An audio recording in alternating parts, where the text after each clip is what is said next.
Yeah, right. So today is going to be a bit of a test. My crew situation didn't work out, so I'm going to be going solo from Monterey to San Luis Obispo or SLO.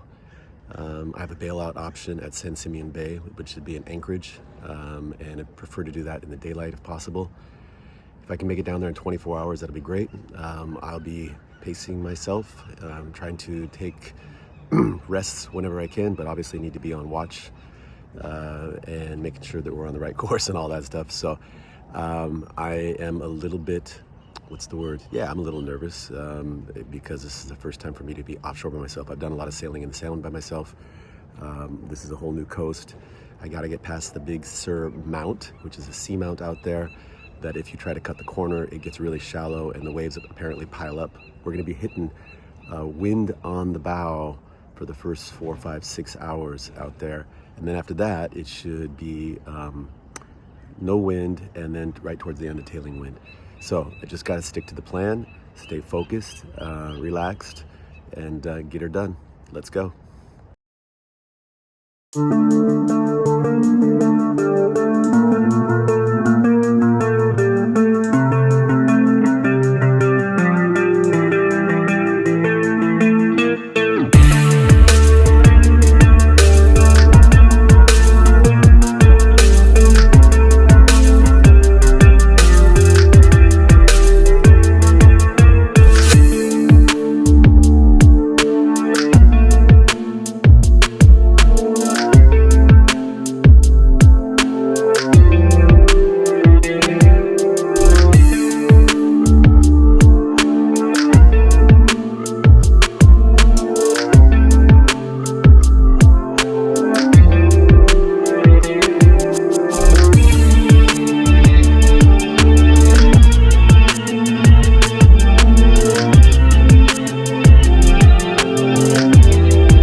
Yeah, it's a little bouncy, and since I'm going solo here, can't spend much time down below here.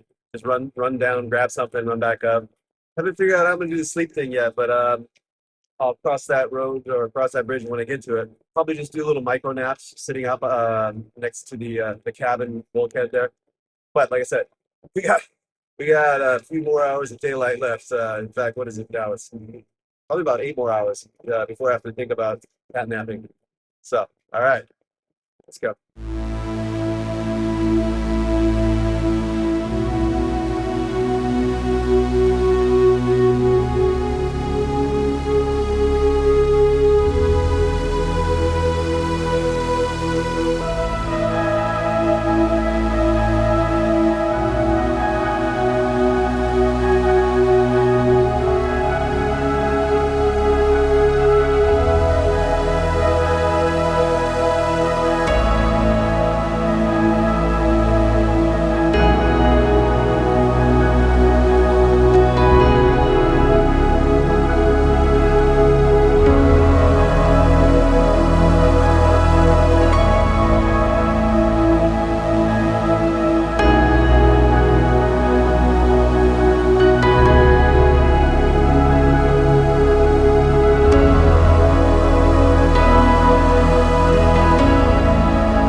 Well, that's Point Sur back there. Got to get a little farther south, and then apparently the seas will even flatten out a little bit more. One, because the wind is supposed to die down. Swell is supposed to actually possibly come from the north, according if I can trust my weather app. And two, because off of Point Sur there's this seamount, and the seas come in and they build up on that. Earlier it was pretty bouncy. Right now it's okay. Every once in a while we'll get a pretty big up and down hobby horse kind of thing. It's good for the core muscles though, keep those core muscles tight.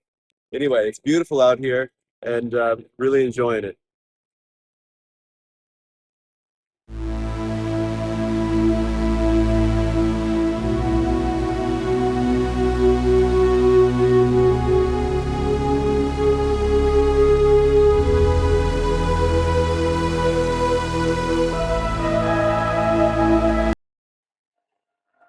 Well, I had my first scare. Transmission started slipping, or kind of just a high revving noise every once in a while. At first, it was just once, like in an hour, and then did it a couple times. And at first, I actually thought it was maybe because the seas were so rough that the prop was maybe coming out of the water and spinning, and so it was making a funny sound. But then it started doing it all more often, and even when the seas calmed down, it was doing it. And I was like, all right, that's kind of weird. And it got to the point where it was like every 15 minutes. So stopped the boat and let the engine cool down. Check the ATF. Looks like it was low. If you have a marine diesel, you know that sometimes it's not always easy to get an accurate. You're supposed to check it when it's idling. And had the cap off when it was idling, the fluid was actually kind of like percolating out. But so I had about this much of a quart of ATF I put in there, and I've been running for about 40 minutes at low RPMs, and then now up to about 2,000, 2,100, and knock on wood, it hasn't slipped again. So hopefully that'll be okay. If we can continue at this rate, I can continue at this rate. Who's the we here? If I can continue at this rate, could get into Morrow Bay at around 6 or 7 in the morning. Fingers crossed. Let's go.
It's 2 in the morning.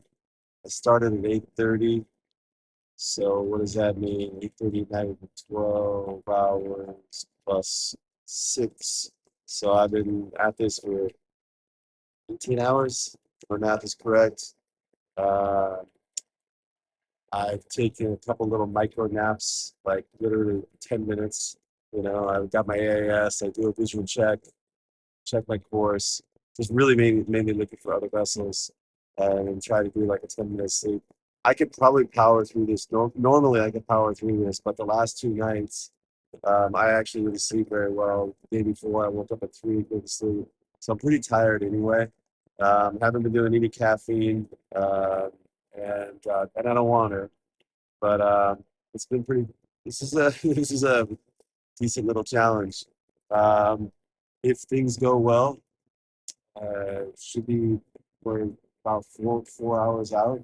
Get there about 6 in the morning, and I'm gonna tie up to something. And as soon as the boat is secure, I gotta take a nap. But learned a lot on this trip, and I'll be sharing some of those lessons in the wrap up video.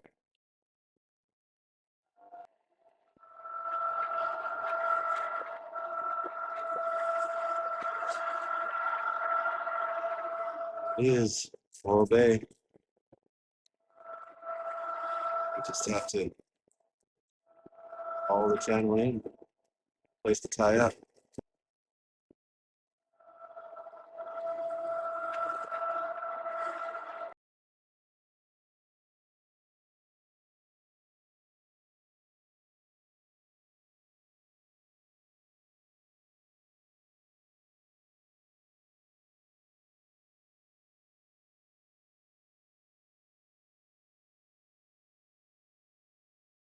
Well, this is what it's all about. I just woke up. I got in here last night, and a friend of mine came out and helped me, met me with his dinghy, guided me to a mooring buoy, and I tied up, chatted for a few minutes, tied up the deck just a little bit, and then I came down here and crashed. I've been out for 4.5 hours, and yeah, made it.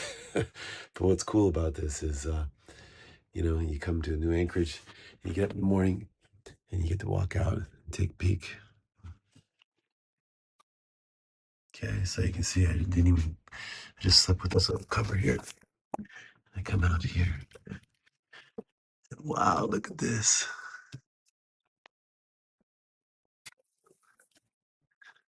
Welcome to Morrow Bay. And there's more rock over there. Look at that rock. That's a rock.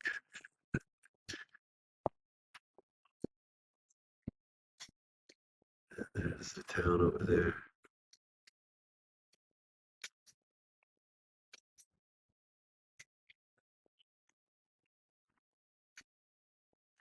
Very cool. All right, so that's it. That was my journey from Monterey to Morrow Bay, my first solo offshore trip. Um, it was great, except for it was long. I got tired, and the issue with the transmission.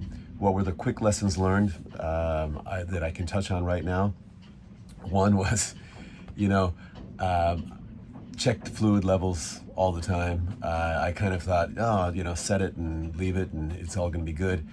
I think the reason the ATF or transmission fluid was low was because that I'd asked a mechanic before to check on something, and including the transmission, but he got off on this other project, and I think that the cap, he left the cap kind of loose. In fact, it was extremely loose.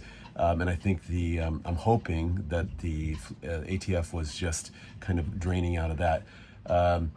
That's not to put any blame on the mechanic. It's my thing, my deal. I should be checking that stuff more often. I mean, simply if I would have just checked the fluid, I would have spotted the fact that the cap, the dipstick, was loose, and that hopefully would have solved the problem. Anyway, it's all about learning. The other lesson learned is it's great to have a support team. I called my brother and a couple friends in Seattle that have similar boats. And they were super helpful, shooting me a lot of advice, giving me a call. My brother was on the phone with me back and forth. In fact, he's the one that told me, hey, shut the engine down, let it cool down, and check the ATF, and that was the problem. I don't know ultimately why the ATF was low yet, but I'm hoping it was, like I said, that loose fill cap. So having a support team, people that you can reach out to, is mega important, both for the knowledge they share, but when you're tired out there, man, it's nice when people call you. Also had, my wife checking in with me on a regular basis. My son called me, talked to me a couple times, text messages, and all that stuff. It might seem like a trivial thing, but when you're tired and you're out there in the middle of nowhere, it's because there's nobody out there, right? It's kind of nice that people care. It's cool.